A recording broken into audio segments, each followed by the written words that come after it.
Hey, I'm Nathan Mayo here for Berea and Holiness with my sister Natalie, formerly Mayo, now Edmondson, but the Zoom name is a little confusing there.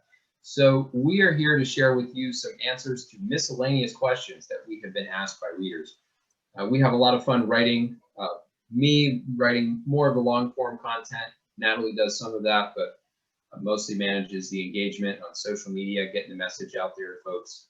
And we get a lot of questions back in response. So Natalie, what's in the metaphorical mailbag for us to talk about? Yeah, absolutely.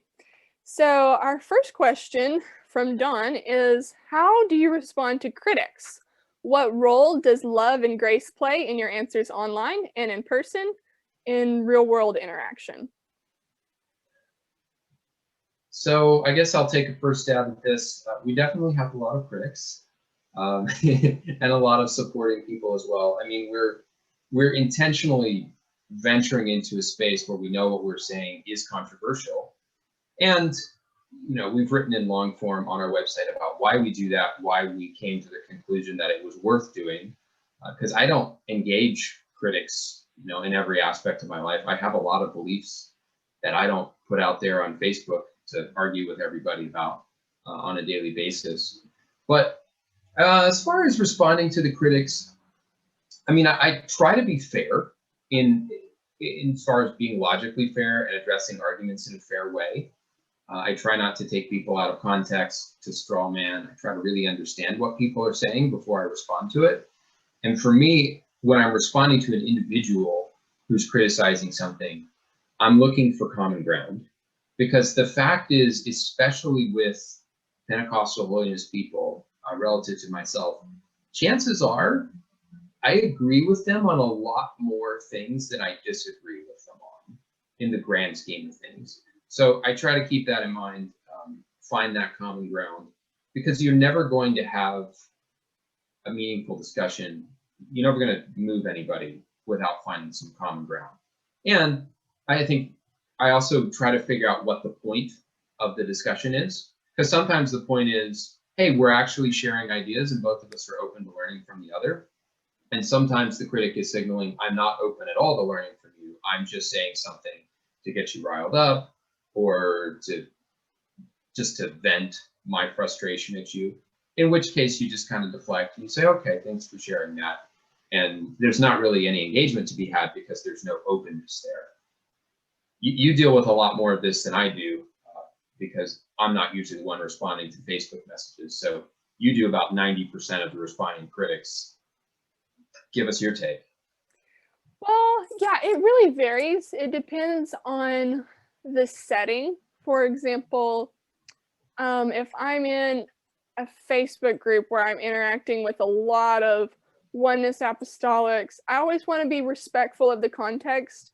Or even, for example, maybe I'm in a setting with a lot of holiness people. Maybe I'm at their church or something.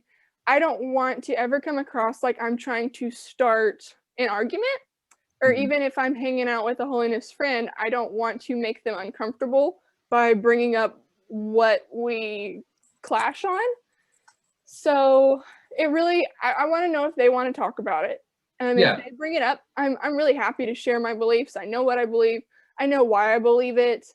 But I want to be respectful of the context. So a lot of times what I would do if I'm in one of those situations, and if someone brings up to me, I think your view is wrong because of X, Y, Z.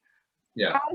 I normally ask questions. I'm like, okay, for example, I was in one of those settings and had someone tell me that, it's awful that girls these days are wearing makeup because of Jezebel. Well, if it was my setting on Berea and Holiness, I would be like, okay, you need to read this article and here's our points and here's why we don't think that's true. But in a setting where I'm on kind of their turf, their territory, I would respond more with the question of, why do you think Jezebel was a seductress? Why do you think the makeup was only used to seduce Jehu? Is that in the Bible? Or something like that. And if that makes them kind of up in arms, if I see they're getting uncomfortable, if I'm on their turf, then I'll just kind of, okay, that's enough. And I won't really say anything after that. But like I said, if they come over to me and engage me, if they leave flack on the website or on our social media, then I'm going to be a little bit more challenging. But I always try to be aware of how they are responding emotionally. I don't want it to escalate to look like a fight. I want it to always Right. be edifying mutual discussion. That's my idea of love.